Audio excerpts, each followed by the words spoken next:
Grand Rising, part 2. We're finishing bell hooks this morning. Let's get our tea. Let's heat some water. How we feeling?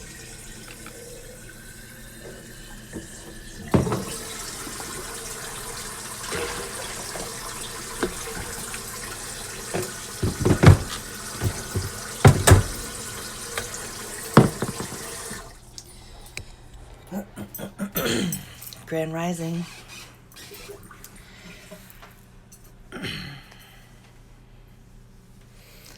I'm thinking about death a lot, and I'm so glad that I was able to share that story about letting myself out of this closet, because it was such a powerful moment in my life, and so while this shadow work seems scary, it is so liberating. It is so beautiful. It is so beautiful. It's painful, right? It's not like what people think. I love you, Jess. Yo, that was a moment. I remember like I had left. I was I go to a lot of, I used to go to a lot of different like non-denominational churches and like new agey type churches, and I'm a big fan of like AA meetings and NA meetings. I used to find myself in all of these spaces just looking for support, looking for community. It was something that I did often. Because I just felt like in this space, they knew the pain I was going through. I may not have had the addictions, but I was addicted to my pain. I was addicted to my sorrow, I was addicted to my brokenness. I was addicted to my victimhood mentality. I was addicted to shame and blame. And so after this one mass, usually whenever I go into a spiritual religious place, I go to write. That's what I do. I go to write. I go to journal. I go to be inspired. I go to receive a message. I go to be fed. And this, I don't remember, and I can't wait to find the journal that I wrote that experience where I went to like the house that I was raised in as a little girl. But I remember leaving. It was about, I think the message that the pastor was saying was, you have to go back to the past and like rescue. You have to save yourself. See, we're talking about saving ourselves. You have to go back and you have to save yourself. And I remember getting on the A train and taking the A train to like, to Queens, to Woodhaven, to Ozone Park. And I remember walking up past 101st Avenue to 95th. And I was just walking in my old hood, and it was so familiar because it's where I went to, elementary school and middle school and high school. And I walked down my block, and I'm like, I went from being this like big woman, right? The 6'1" statuesque woman, to this little girl who was moving slowly, who was about to knock on, this person's door at my old house and say to them, yo, can I come inside? Can I come into the house where I was raised? Because I need to do some fucking healing work. Like, how do you explain that? And not sound like you're crazy or about to jack him. Because he would have been his right to be like, nah, Holmes, you got to get the fuck up out of here. I'm not letting, like, he didn't know me. And walking in that, it was just so familiar. Like my bedroom, like it was the house was different, like remodeled and very, very modern. And going to that door, and it's just like, shit. The days and hours that I spent locked in that closet as a young girl. It's crazy how how this healing journey looks. Like, you don't know when the past is going to creep up and remind you, you know, and remind you that there's still work to do, that you're still not done with that chapter. For as much as I'm successful in so many areas of my life, there's still that little girl who's terrified because of all of the ways she was hurt, all of the ways she wasn't protected as a child. And so Big Alicia La Santera is like, what you need? I got this machete, that machete.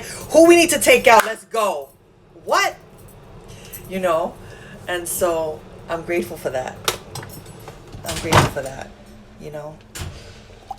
That's discernment, right? Like being able to kind of remove yourself and know you're safe. Alicia, you're safe. And that's what I had to do when I stepped into that closet. I was like, I could fucking break this fucking closet door down. Let's get that. This woman is not that little girl. A bitch will bust that fucking door right open today. So, you know, may you hold that. Like we are so powerful. We are so powerful, and I think we believe that we are powerless because they made us feel that way. I did save little Alicia. It was so beautiful. I saw her spirit hop up those stairs. She was skipping. Do you remember skipping as a child? Just skipping? Yeah.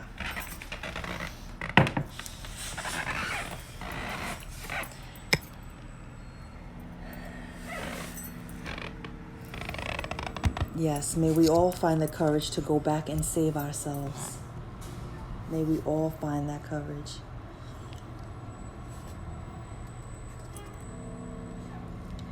All right, we're finishing this book. Ready? Page 213. Although we all want to know love, we talk about the search for true love as though it is always and only a solitary quest. I am disturbed by the weighty emphasis on self in so much New Age writing on the topic and in our culture as a whole. When I would talk about my yearning for a loving partner, people told me over and over that I did not need anyone else. They would say I did not need a companion and or a circle of loved ones to feel complete, that I should be complete inside myself.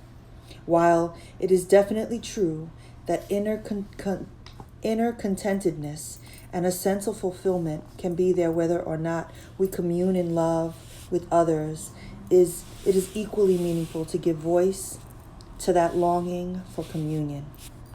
Life without communion in love with others would be less fulfilling no matter the extent of one's self-love. All over the world, people live in intimate daily contact with one another. They wash together, eat and sleep together, face challenges together, share joy and sorrow. The rugged individual who relies on no one else is a figure who can only exist in a culture of domination where a privileged few use more of the world's resources than the many who must daily do without. Worship of individualism has in part led us to the unhealthy culture of narcissism that is so all-pervasive in our society. Western travelers journey to the poorest countries and are astounded by the level of communion between people who, though not materially rich, have full hearts. It is no accident that so many of the spiritual teachers we gravitate to in our affluent society, which is driven by the ethos of rugged individualism, come from cultures that value interdependency and working for a collective good over independence and individual gain. That part.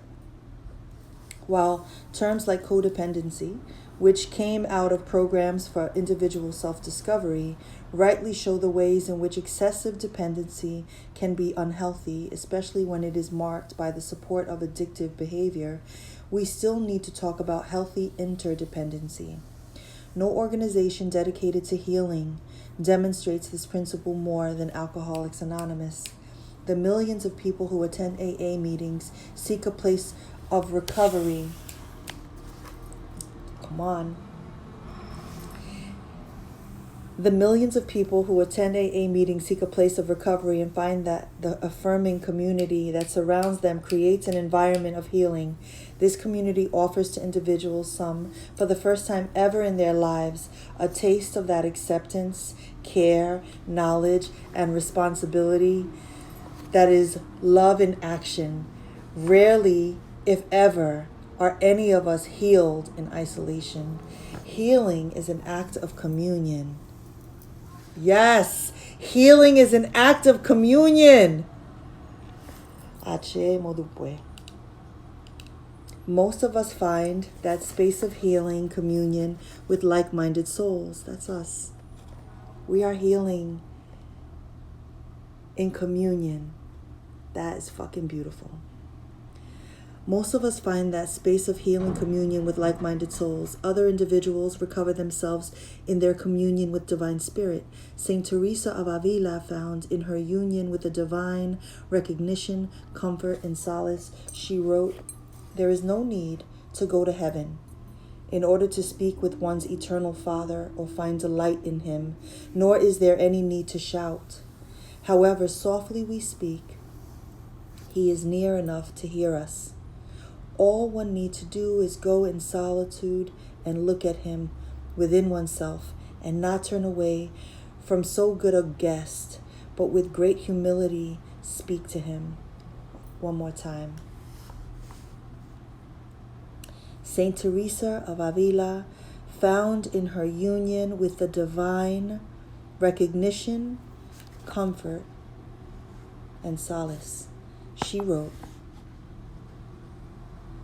"There is no need to go to heaven in order to speak with one's eternal Father or find delight in him, nor is there any need to shout. However softly we speak, he is near enough to hear us.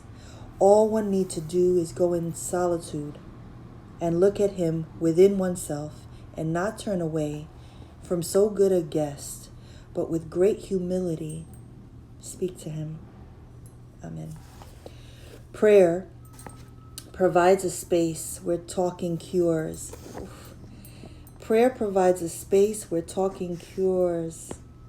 It is no doubt a sign of the spiritual crisis of our times that books are written to provide proof that prayer is soothing for the soul. All religious traditions acknowledge that there is comfort in reaching for the sacred through words, whether traditional liturgy, prayer, or chants. I pray daily as a gesture of spiritual vigilance.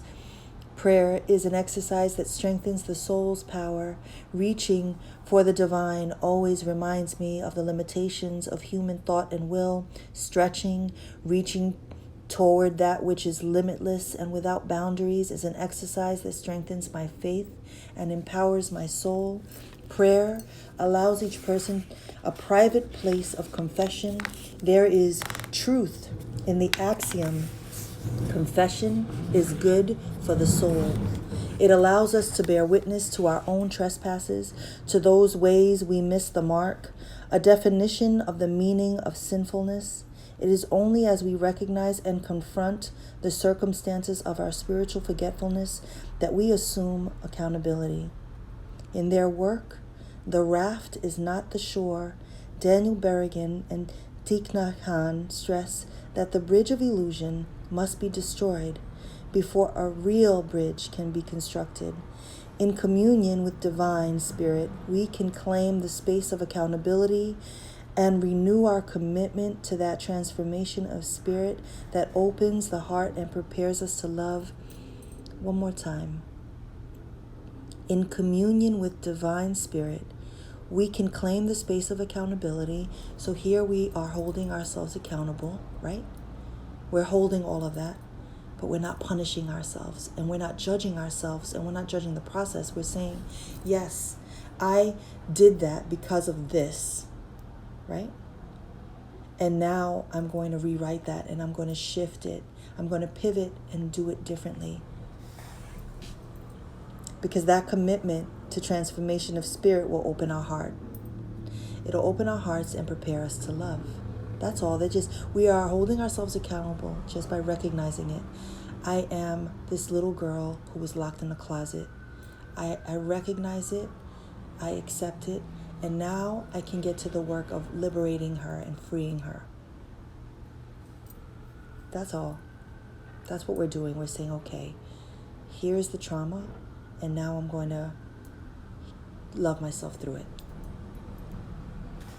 After we have made the choice to be healed in love, faith, that transformation will come, gives us the peace of mind and heart that is necessary when the soul seeks revolution. After we have made the choice to be, we are making a choice to be healed in love, faith, that the transformation will come.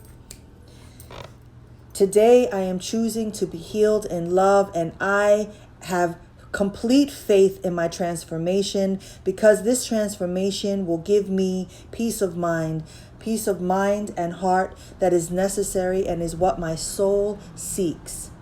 What does my soul seek? Revolution. The affirmations that I write daily, that's a prayer. That's prayer. When you affirm it and we are saying it, we are rewriting all of the fucked up shit that was said to us. That's what we do with an affirmation.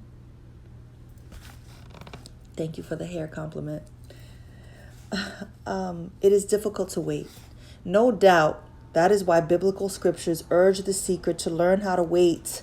For waiting renews. Wait a minute. Heather Headley. Wait a minute. Play you some Heather Headley today. Wait. No doubt, that is why biblical scripture urge the seeker to learn how to wait, for waiting renews our strength. When we surrender to the wait, oh shit. There's the affirmation today. Woo!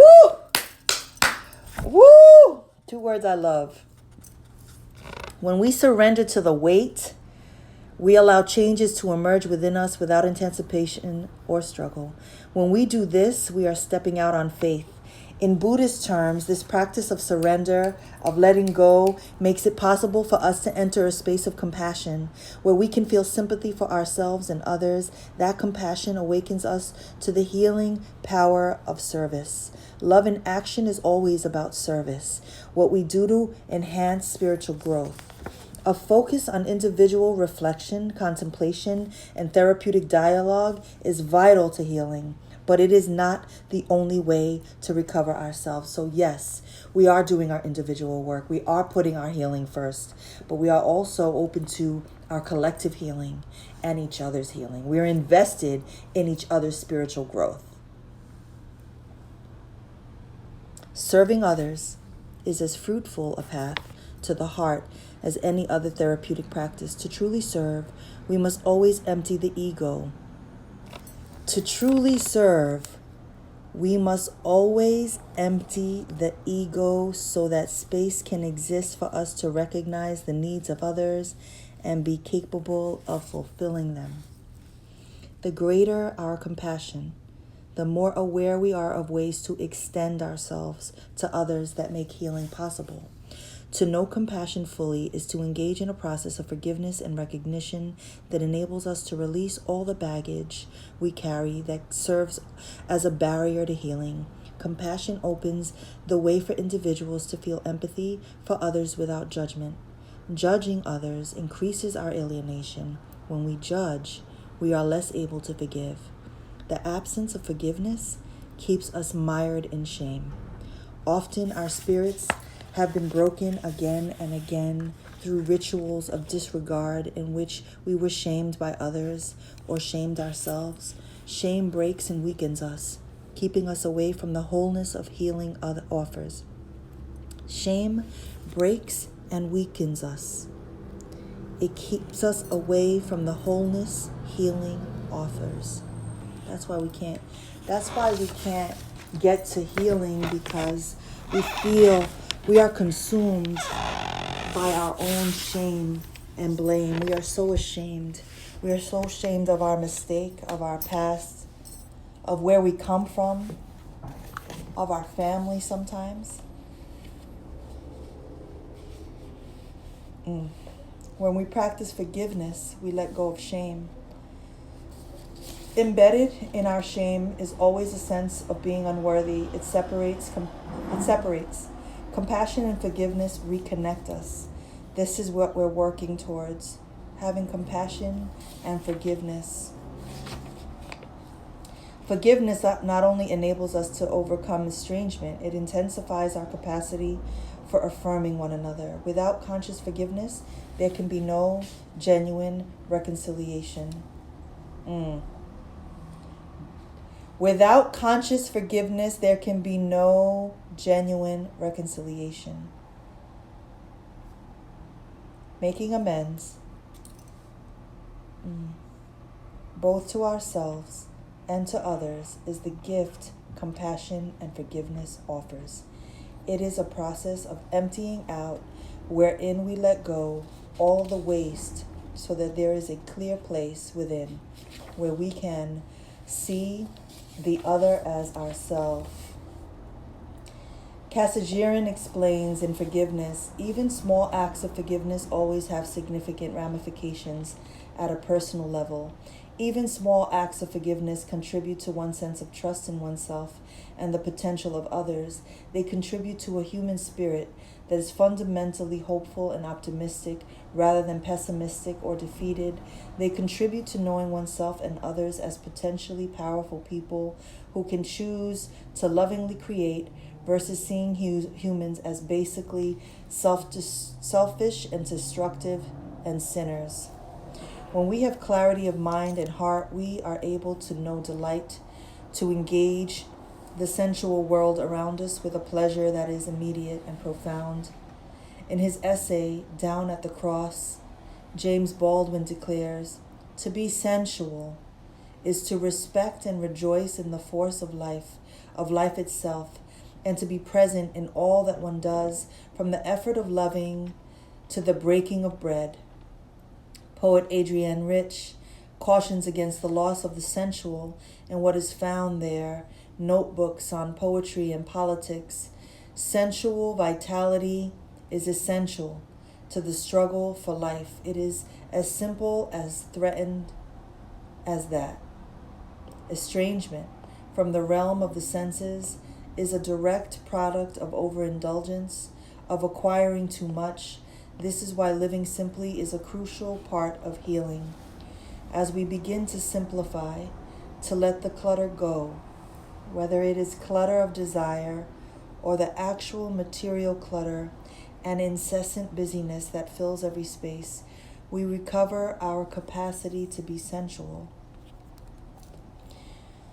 When the asleep body, numb and deadened to the world of the senses, awakens, it is the resurrection that reveals to us that love is stronger than death.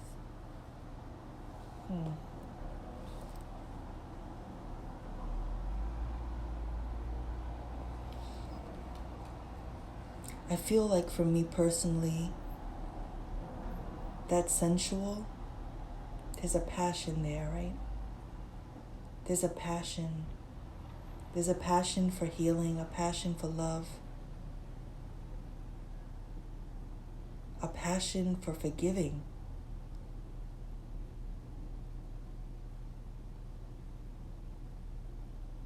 Love redeems despite all the lovelessness that surrounds us.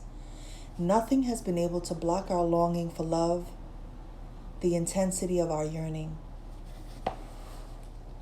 The understanding that love redeems appears to be a resilient aspect of the heart's knowledge. The healing power of redemptive love lures us and calls us towards the possibility of healing. We cannot account for the presence of the heart's knowledge. Like all great mysteries, we are all mysteriously called to love, no matter the conditions of our lives, the degree of our depravity or despair. The persistence of this call gives us reason to hope. Without hope, we cannot return to love. breaking our sense of isolation and opening up the window of opportunity. Hope provides us with a reason to go forward. It is a practice of positive thinking, being positive, living in a permanent state of hopefulness, renewing our faith in love's promise. Hope is our covenant. I began thinking and writing about love when I heard cynicism instead of hope in the voices of young and old. Cynicism is the greatest barrier to love. It is rooted in doubt and despair. Fear intensifies our doubt. It paralyzes. Faith and hope allow us to let go of fear. Fear stands in the way of love. When we take to heart the biblical insistence that there is no fear in love, we understand the necessity of choosing courageous thought and action. I will choose in love. I will be courageous in my thought and action. In matters of love, I will be courageous in thought and action.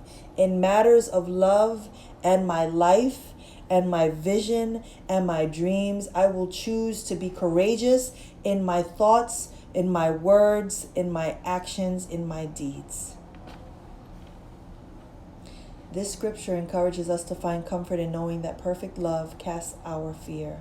This is our reminder that even if fear exists, it can be released by the experience of perfect love.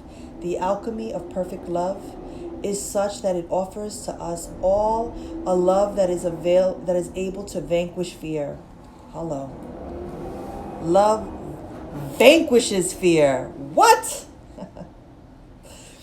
That which is rendered separate or strange through fear is made whole through perfect love. It is this perfect love that is redemptive, that can, like the intense heat of alchemical fire, burn away impurities that leave the soul free. Significantly, we are told in biblical scripture that it is crucial that love casts out fear because fear hath torment. Oof. Fear hath torment. These words speak directly to the presence of an anguish in our lives when we are driven by fear. The practice of loving is the healing force that brings sustained peace. It is the practice of love that transforms as one gives and one receives love. Fear is let go. As we live the understanding that there is no fear in love, our anguish diminishes and we garner the strength to enter more deeply into love's paradise. When we are able to accept that giving ourselves over to love completely restores the soul, we are made perfect in love. The transformative power of love is not fully embraced in our society because we often wrongly believe that torment and anguish are our natural condition, like we are meant to suffer and be in pain. This assumption seems to be affirmed by the ongoing tragedy that prevails in modern society. In a world anguished by rampant destruction, fear prevails. When we love, we no longer allow our hearts to be held captive by fear. The desire to be powerful is rooted in the intensity of fear. The desire to be powerful is rooted in the intensity of fear. Are you hearing that? This idea of I want power over all things is rooted in fear. Power gives us the illusion of having triumphed over fear, over our need for love. To return to love, to know perfect love, we surrender the will to power. It is this revelation that makes the scriptures on perfect love so prophetic and revolution for our times.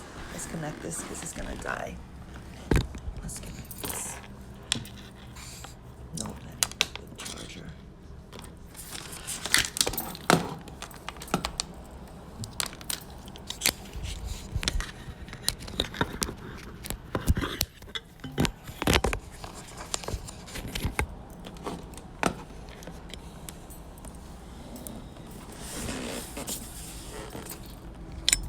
Dark. Here we go. What time is it? To return to love, to know perfect love, we surrender the will to power. It is this revelation that makes the scriptures on perfect love so prophetic and revolutionary.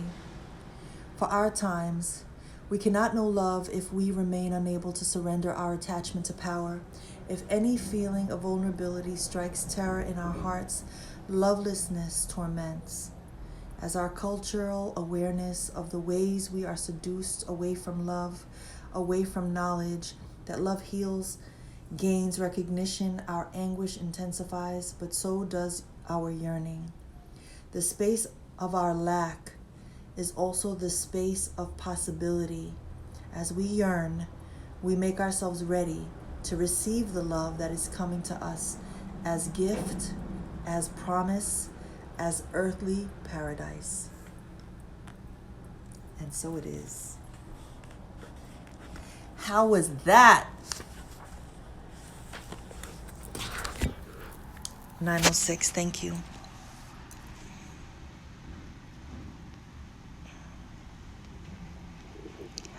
What are you receiving from that chapter? Because we have one chapter left. I'm finishing this chapter this morning. We're finishing this book. What are you receiving? What are the messages you're hearing?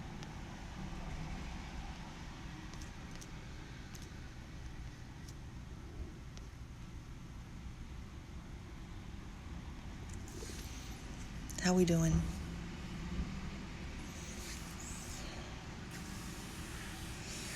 Yo, I'm excited for this last chapter, yo. This last chapter, chapter 13, love is selfless. Love is forgiving. I love the lines, right, around being more hopeful. Being more hopeful. Love is not fear. Yes. I need to forgive and love forgiving for the sake of my own self-love. Yes. Surrender. Yes. Yes. That line. When we surrender to the weight. About to be my affirmations this morning. All about that. My heart opens when I surrender. Yes. All my pain wasn't in vain. High fives, Isabel. Yes. Love is more powerful than we think. Yes. We need not fear it. We need not fear it. Woo. We have one more chapter that we are going to read together this morning.